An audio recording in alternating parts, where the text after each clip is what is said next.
Okay, today I have a TDS6604 on the bench. It's fully functional and working well. It's kind of a nice scope. It has a touch screen. It's got some options, has serial pattern trigger, USB 2.0 test package, an app 53, which I don't have the software to put on, so I can't do it. Real-time eye serial compliance analysis. I think the app 53 is the TDS JT3, the jitter software. Come on, if I can hit it here, I'll use the mouse. Then I have real-time eye, PCI Express compliance, and DVI compliance solution. So, utilities. Calibration, it's still warming up. After about 20 minutes it'll show that it's passed, or if it says temperature, or I think temperature is what they say, it's just telling you it needs to have the SPC ran, because the last time it was compensated it was at a different temperature, more than the 5 degrees that it mentions down here. What else is there? Instrument diagnostics. This takes a fair amount of time to run, and everything would show pass if I run it. I'm not going to bother this time. This scope is a 6 gigahertz bandwidth, 20 gigasamples on any 1 or 2 channels, 10 gigasamples on 3 or more channels. Although there's some what's the word? I can't say it. But anyway, there is some exceptions. For example, if I change my time base, I'm showing 20 gigasamples. If I put channel 2 on, it only shows 10 gigasamples. And if the same story is true, if I do channels 3 and 4, you'll only see 10 gigasamples. But if I do any other combinations, you'll get the 20. And so there's something about the architecture in this that limits it. At first I wasn't sure if the scope was working correctly, but I was able to find a spec sheet from Tech that explained that was normal. And it also varies, your record length varies based on if you have channels 1 and 2 or channels 3 and 4 running at the same time. You won't get as long of a record, so that's kind of odd about it. But so this scope is a fast sampler. It's not fast waveform updates or anything like that, but it is a fast sampler.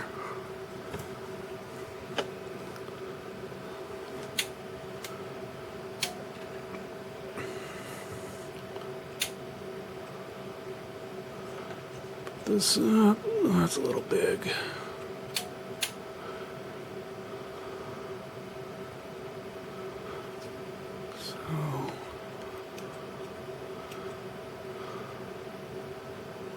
So we can, let's see, measurement.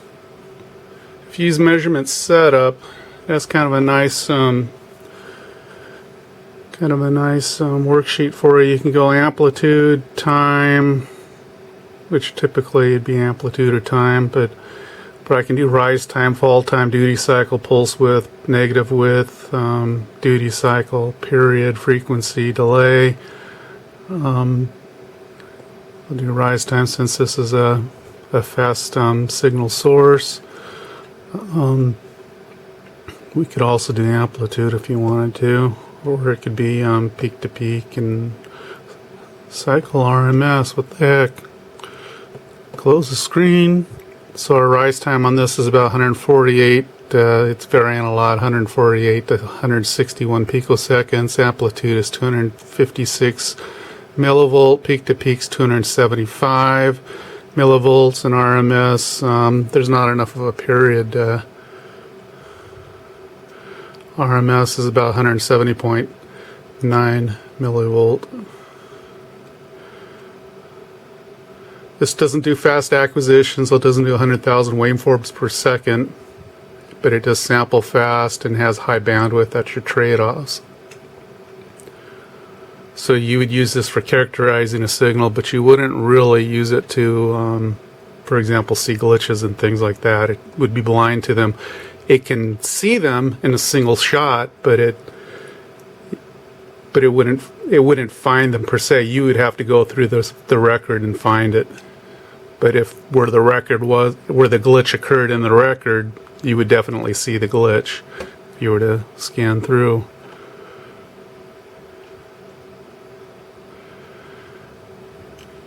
We can increase the record length. Big long record length to 200K now, so update rate's pretty slow.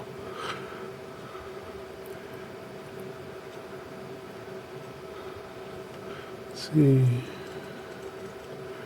Move through. Zoom factor.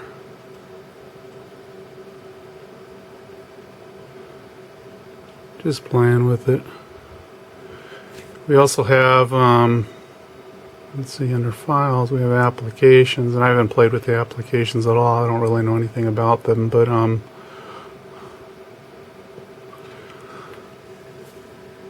there's a little bit of delay before the application will actually do something. It has to load. It's a separate Windows application. So real-time eye. Serial data compliance analysis, and this is in serial data stream, so it's not going to probably do anything for us, but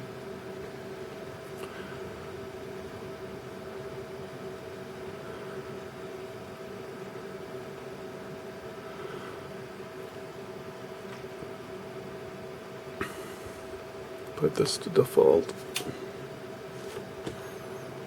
Welcome to Real-Time Eye, Run Wizard.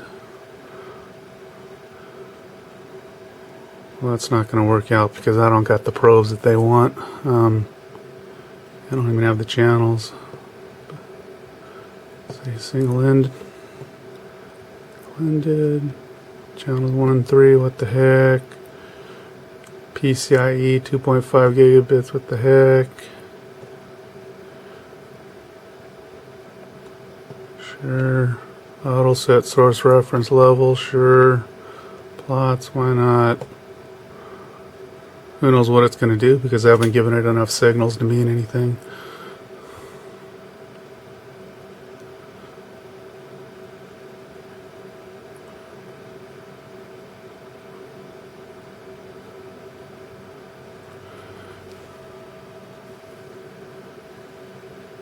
Measurement failed to complete successfully. Not really surprising there. So anyhow, let's get out of this. Oops. Nope, I have to use the mouse.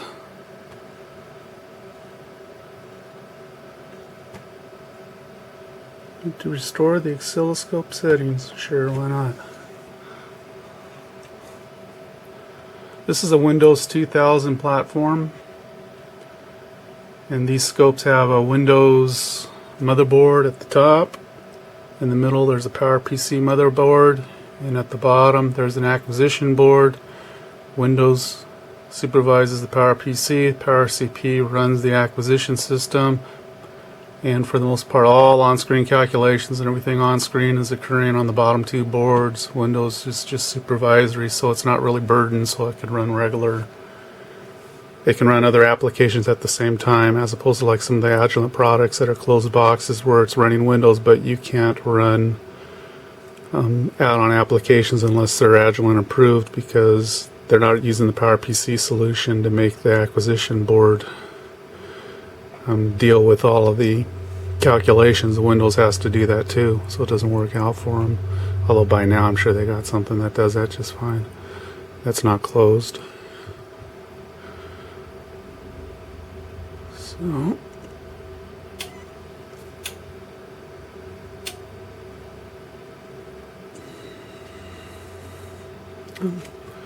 So we can also put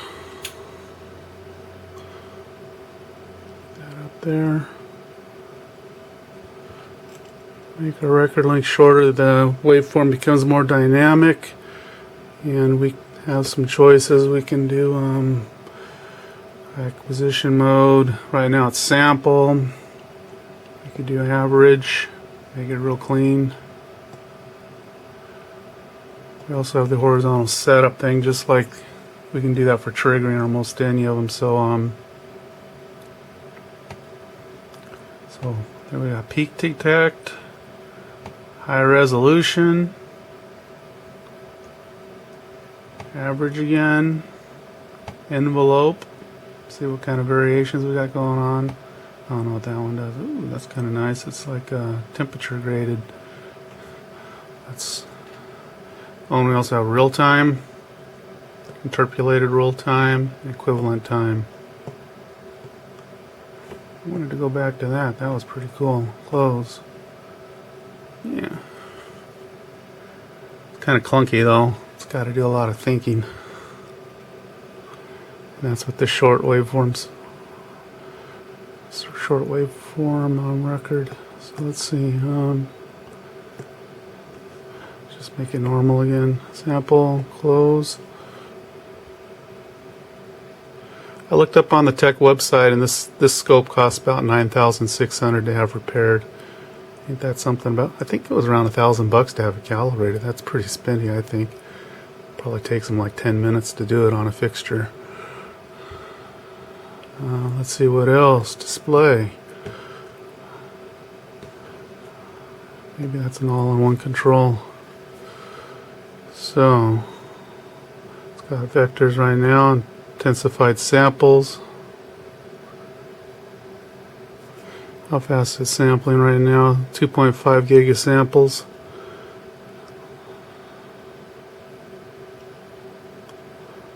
There's 20 gig of samples.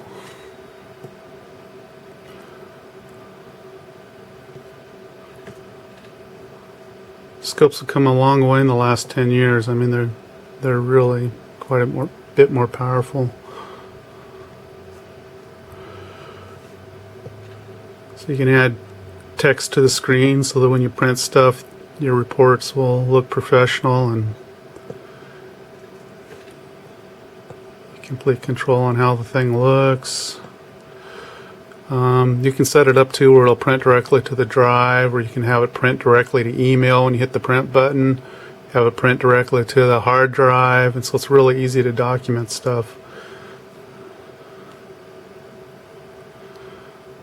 So what you're seeing here would probably apply to like a TDS 500 or TDS 5000, TDS 6000, TDS 7000, the B and the non-B. Although they would have fast acquisition of some kind, whether they're calling it DPO or DPX or something, and an additional button right there that you can actually feel, and you push there where it should be. But of course, if you push the button on this thing, it'd probably do nothing at all, or it would just give you a hardware error saying that's not approved, that don't work.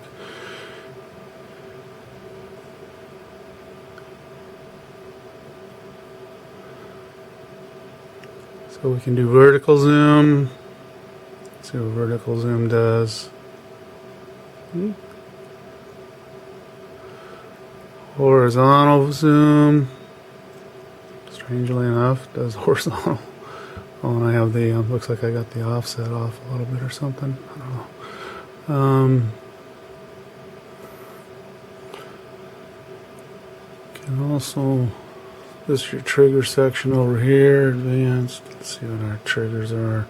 So we can do edge, switch to edge. We got a glitch, it'll look for a glitch, but I mean it's not nothing compared to the DPX ones.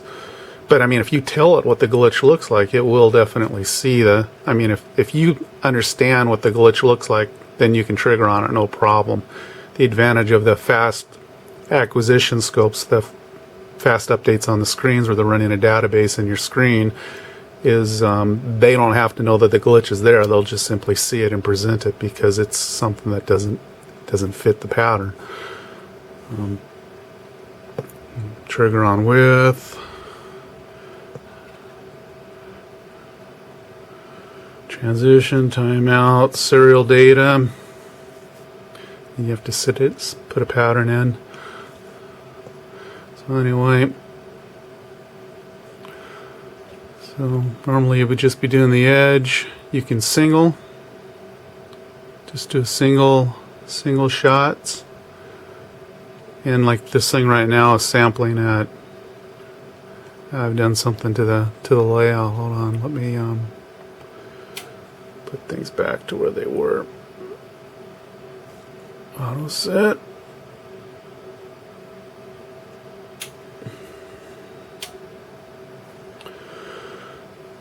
So 20 billion samples per second on this channel, and I can do single shot. And then after I've done the single shot,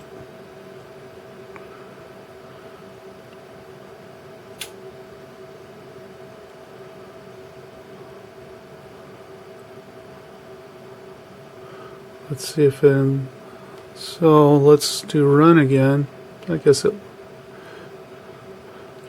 pretty accurate representation of what's happening, whether you're looking at it at a single shot or doing 20 billion samples.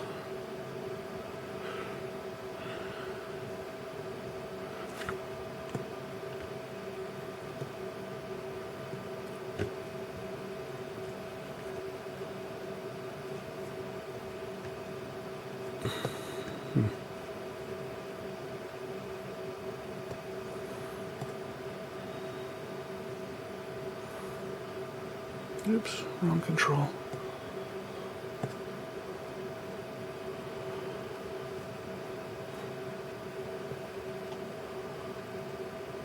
That looks a lot like how the old DPOs used to look, that color grading, like a TDS7084D. Although the waveform update rate is obviously like super slow, even when I turn down the record length. See what happens if you do single. Looks like it fills up 160 acquisitions. And it has, of course, a help system. And it probably it's context sensitive. Some of these will actually, you can actually push on the, didn't work, I guess not, but on some of them you can actually push on the buttons, or on some models I've seen that anywhere where you can push on the bottom. Like that time I think something popped up appropriately. Oh, okay, it is a waveform. I can't get the button to work. Apparently the button don't work, but it is a waveform database. That's what the WFMDB stands for. So it is kind of like a fast acquisition thing, but this thing's nowhere near as fast as the like any of the 7000 series, for example. Let's see. It's a pretty good sized box. It's fairly deep on a desk. It is definitely fatiguing, the noise. It's actually, it seems like it's quiet actually, but if you're using it for 4 or 5 hours a day or 8 hours a day, you'll find that it's kind of loud. That's kind of a pain in the ass for me anyway. And I'm using, for my board over here, it's a Quick Start 8 by Tektronix. It was designed for the 7000 series scopes to show off their capabilities. It has glitches and lots of, it can do all kinds of things as far as demonstrating features of these scopes, but I'm lazy, so I just hooked up the fast rise signal. And the fast rise signal on this scope seems to be, or on this board, I swapped boards recently, the other one was kind of dying. It seems to be pretty, this one seems to be faster. Let's see, let's just do a snapshot. Where is rise time? 153 picoseconds. The other one, it was always around 184, so I'll have to test it in like a high bandwidth scope, like a 20 gigahertz scope, and see if it's still if this one is that much faster. It's a newer board.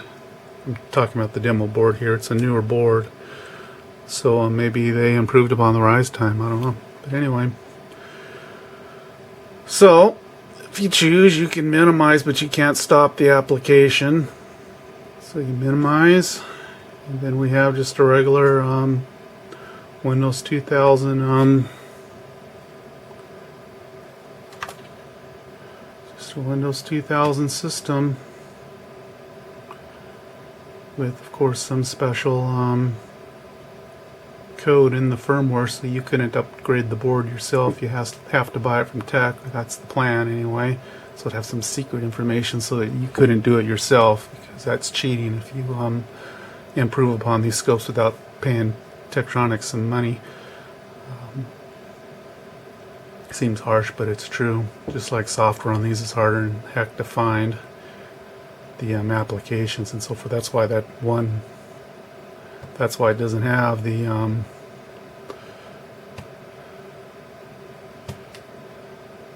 jitter here. This jitter package that should be sitting right where this thing is. That don't work very well, but anyway, where the app 53 is, text pulled it from their website, so you no longer can you just simply download that software and install it, because they make more money if you buy the newer scopes. So let's see. Alright, that's about it. The rest is like the old school, old style of scopes. You can channel 1, 2, 3. You can do auto set again.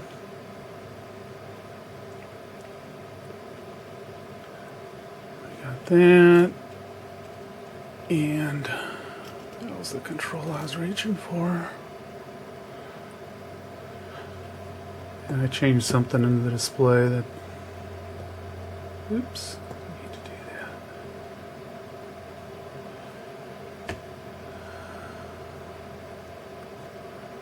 Horizontal.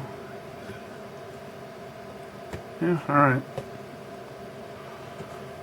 So